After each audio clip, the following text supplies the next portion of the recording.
மா, ஆ? நான் ஒன்னு சொல்லவா? என்னடி? கூடிய சீக்கிரம் ஒருத்தி வந்தா அண்ணன் கொமட்லயே குத்த போறான்னு சொன்னல, ஆ, ஆமா. அது ஏன் நம்ம தனாக்காவா இருக்க கூடாது? ஆ? என்னடி சொல்ற? இல்லம்மா, எனக்கு அப்படி தோணுச்சு. தனாக்கா நம்ம நிலா மேல ரொம்ப பாசமா இருக்காங்க. அதுவும் இல்லாம அன்னைக்கு அண்ணன் உடம்பு சரியில்லாம இருந்தப்போ நல்லா பாத்துக்கிட்டாங்க. அது எல்லாத்தையும் தாண்டி நேத்து அண்ணன் கிட்ட உனக்கு பிடிச்ச பொண்ணு எப்படி இருக்கணும்னு கேட்டப்போ ஒரு லிஸ்ட் சொல்லுச்சுல, ஆமா. அது அப்படியே நம்ம தனாக்காக்கு பொருந்துச்சுமா. ஆ?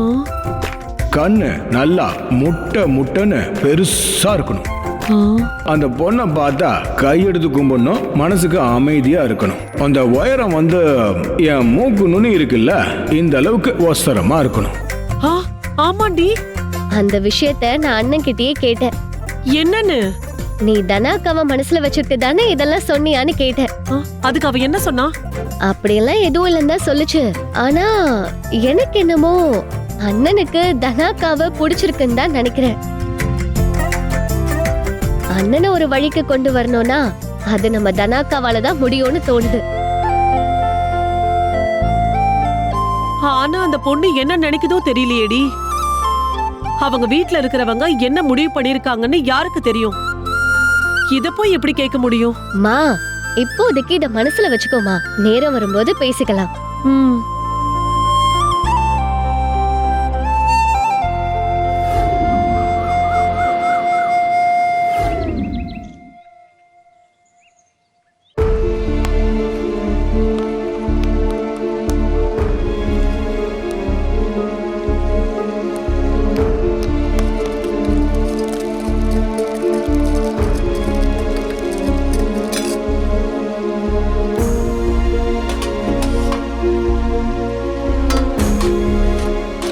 அம்மா, நான் உங்ககிட்ட கொஞ்சம் பேசணுமா?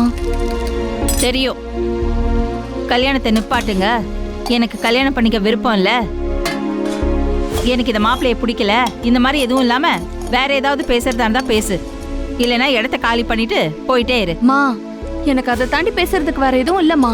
அப்ப நீ பேசுறது எதுவும் நான் கேட்க தயாரா இல்ல. நீ முதல்ல இங்க இருந்து கிளம்பு. ஏன் ஏன் போகணும்? நடக்கிறது ஏன் கல்யாணம் தானே. அதுல எனக்கு விருப்பம் இருக்கா இல்லையான்னு கேட்க மாட்டீங்களா? ஆமா, உன் விருப்பம் என்னன்னு கேட்டு நீ ஒருத்தனை காதலிச்சியே, அவனுக்கே உன்னை கட்டி கொடுத்திருந்தா அவன் உன்னை கூட்டிட்டு போய் வெளிநாட்டுக்காரனுக்கு உன்னை வித்திருப்பான். நீ அங்க என்ன கதிக்கு ஆளாகி சீரழிஞ்சு போயிருப்பேன்னு கொஞ்சம் நினைச்சு பாரு.